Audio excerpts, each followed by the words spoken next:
Good morning, dear student. Today we will study our next poem of UP Board 10th class. That's name is The Blade Song, written by Sarojini Naidu. Students, आज हम पढ़ने जा रहे हैं UP board 10th class की third poem जिसका नाम है ब्लेड सॉन्ग और जो सरोजनी नायडू ने लिखी है। सरोजनी नायडू बेसिकली बंगाली पोइट हैं और बंगाल में क्या है कि अगर थोड़ा सा पीछे जाए 19th सेंचुरी में तो वहाँ पे छोटी लड़कियों की शादी कर दी जाती थी बचपन में ही। तो ये जो कविता है एक ग्रामीण बैकग्राउंड की कविता है।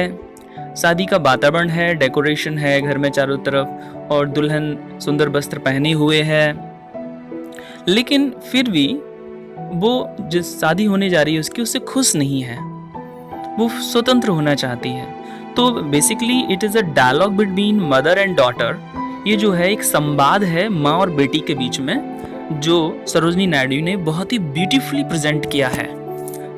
तो चलते हैं, let's get started. First stanza.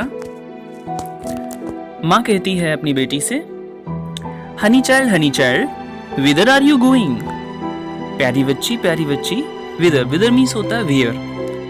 तुम कहाँ जा रही हो। Would you cast your jewels all to the breezes blowing. क्या तुम अपने सारे जो जेवर हैं, ज्वेल्स हैं, वो हवा में फेंक दोगी। ब्रीजेस विंड, हवा में ऐसी फेंक दोगी। Would you leave the mother who on golden grains has fed you? क्या तुम अपनी माँ को भी छोड़ दोगी जिसने तुम्हारे लिए बहुत ही सुंदर सुंदर पकवान बनाए हैं खाने के लिए। Would you grieve the lover who is riding forth to bed you? Grieve means होता है sorrow, दुख देना। Lover यानी कि दूल्हा उसका, riding forth मतलब घोड़े पे सवार होके। और क्या तुम अपने दूल्हे को भी छोड़ दोगी, दुख दोगी उसको जो तुमसे शादी करने के लिए आ रहा है। तो यहाँ पे उसकी जो डॉटर है सेकंड स्टैंजा में वो आंसर देगी उसके क्वेश्चन का। तो डॉटर कहती कि मदर माइन, माँ मेरी, माइन मतलब मेरा, मेरी माँ मेरी, to the wild forest I am going. मैं जंगलों की तरफ जा रही हूँ। वेयर अपॉन, जहाँ पर The champa woods are blowing।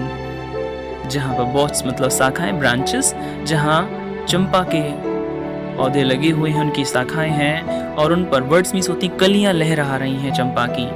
To the coil haunted river isles where lotus lilies glisten। Koel means होती कोयल, haunted यानी कूकना, river isles द्वीप, isles मीन्स होते हैं द्वीप। वहां पर मैं जा रही हूँ जहां पर नदियों के द्वीप पर कोयलें कूकना शुरू कर देती हैं, जहां पर लोटस लिलीज ग्लिसन, जहां पर जल कुमुदनियां चमकती हैं, ग्लिसन चमकना। The voices of the fairy folk, fairy means होती है परियां, फॉक मानी वॉइस आवाज, परियों की आवाज आर कॉलिंग मी, मुझे बुला रही है वो। लिसन, सुनो मेरी माँ, मुझे वो आवाजें बुला रही हैं।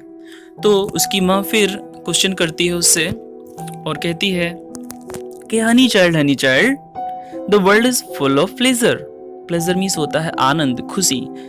ये संसार खुशियों से भरा है बेटी। Of bridal songs and cradle songs, इसमें दुल्हन के गीत हैं। ब्राइडल सॉन्ग यानी शादी के समय के गीत, क्रेडल सॉन्ग यानी पालने के गीत, यानी कि जब कोई बच्चा पैदा होता है तो झूला डालने में जो गीत गाए जाते हैं उसको क्रेडल सॉन्ग्स बोलते हैं। एंड सैंडल सेंटेड लीजर, चंदन की सुगंध है इस दुनिया में, बहुत ही फुर्सत के लम्हे हैं, लीजर है। Your bridal robes, robes means होते हैं वस्त्र, are in the loom, loom होता है हिंदी में बोलते हैं इसको करघा, और अ काइंड ऑफ मशीन। तो आपके जो वस्त्र हैं वो मशीन पे हैं, वो बनने को तैयार हैं। सिल्वर एंड सैफ्रॉन ग्लोइंग, सुनहरे हैं, केसर कलर के हैं और चमकदार वस्त्र हैं आपके। Your bridal cakes are on the hearth, hearth means होता है चूल्हा। तुम्हारे पसंद के जो केक्स हैं, पकवान हैं, वो बन रहे हैं। ओ विदर आर यू गोइंग, तुम कहाँ जा रही हो बेटी। इसके बाद लास्ट स्टेंजा है। अब इसकी जो डॉटर है वो फिर से उन क्वेश्चंस का आंसर देगी। वो कहती है कि the bridal songs and cradle songs have Cadence of sorrow. माँ, ये जो दुल्हन के गीत हैं, जो पालने वाले गीत हैं, इनमें मुझे दुख नजर आता है। कैडेंस ऑफ सॉरो, दुख की ताल नजर आती है। The laughter of the sun today, आज की धूप की जो हंसी है। The wind of death tomorrow, वो मुझे आने वाले कल की हवा में मृत्यु दिखाई देती है। Far sweeter sound the forest notes, और इन सबसे ज्यादा मधुर तो वो जंगल के स्वर हैं। Where forest streams are falling, जहां जल धाराएं बहती हैं, जहां झरने बहते हैं कल कल की ध्वनि करते हुए। ओ मदर माइन, हे माँ मेरी, आई कैन नॉट स्टे, मैं नहीं रुक सकती। The fairy folk are calling, परियां मुझे बुला रही हैं। यहाँ पोयम पूरी होती है। तो यहाँ पे क्या है कि माँ उसको ये सांसारिक भौतिक बात के बारे में बताना चाहती है जो नासवान है, और जो बेटी है वो स्वतंत्र होकर जीवन जीना चाहती है, वो प्राकृतिक सौंदर्य का आनंद लेना चाहती है। तो बहुत ही ब्यूटीफुली सरोजनी नायडू ने ये पोयम के माध्यम से ये संवाद को प्रस्तुत किया है। आई होप आपको ये कविता समझ में आई होगी। Thank you.